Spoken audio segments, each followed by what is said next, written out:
جنگ آزادی کا واقعہ پیش آیا اور اس 1857 کی جنگ آزادی میں بدقسمتی سے مسلمانوں کو شکست ہوئی، مسلمانوں کو شکست ہو چکی تھی، لیکن انگریز باز نہیں آیا۔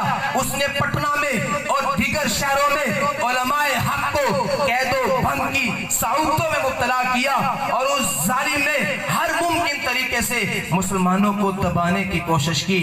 لیکن دوستو پھر کیا ہوتا ہے؟ پھر ہندوستان میں انگریز کے خلاف تحریکوں کا دور شروع ہوتا ہے۔ سب سے پہلے مسلح تحریکیں ہوئی۔ مسلح تحریکوں سے مراد ہماری وہ تحریکیں ہیں جو اسلحہ کے زور پر لڑی گئی۔ اگر ہم ان مسلح تحریکوں کی تاریخ پہ نظر ڈالیں، ہمیں ایک مرد قلندر نظر آتا ہے جسے سراج الدولہ کہا جاتا ہے، ہمیں ایک اور جوان نظر آتا ہے، شیر نظر آتا ہے جس سے تاریخ سلطان ٹیپو کے نام سے یاد کرتی ہے۔ وہ سلطان ٹیپو جس نے کہا تھا شیر کی ایک دن کی زندگی گیدڑ کی 100 سالہ زندگی سے بہتر ہے، وہ کبھی نہ ہارتا۔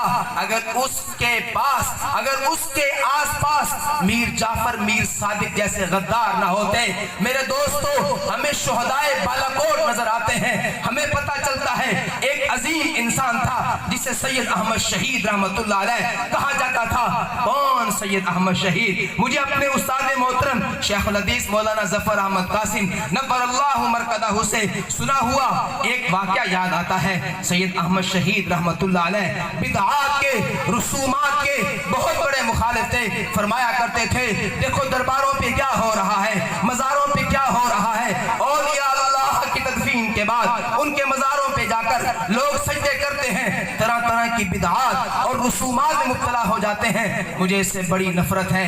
ایک دن سید احمد شہید رحمت اللہ علیہ یہی تقریر فرما رہے تھے، مجمع میں سے ایک شخص اٹھتا ہے، کہنے لگے سید صاحب آپ بھی پریشان نہ ہو، جب آپ مریں گے آپ کا بھی مزار بنے گا، آپ کے مزار پر بھی اسی طرح بدعات جاری کی جائیں گے، آپ کے مزار پر بھی سجدے ہوں گے۔ نہ جانے سید احمد شہید رحمت اللہ علیہ اس وقت کس عالم میں تھے۔ وہ فرماتے ہیں او بھائیو کان کھول کے سن لو، میرے اللہ نے میرے ساتھ وعدہ کیا ہے سید احمد جب تو اس دنیا سے جائے گا تیری قبر کا بھی لوگوں کو پتہ نہیں ہوگا۔ میرے دوستو جاؤ بالاکوٹ کے پہاڑوں کو جا کر دیکھو، سید اسماعیل شہید رحمت اللہ علیہ کا مزار تو قبر تو نظر آتی ہے، ان کے دیگر رفقائے کرام کی قبر بھی نظر آتی ہے، سید احمد شہید رحمت اللہ علیہ کی قبر کا کسی کو نہیں پتا۔ اللہ اپنے اولیاء کی ایسے حفاظت کیا کرتا ہے۔ میرے دوستو سراج الدولہ، سلطان ٹیپو اور شہدائے بالاکوٹ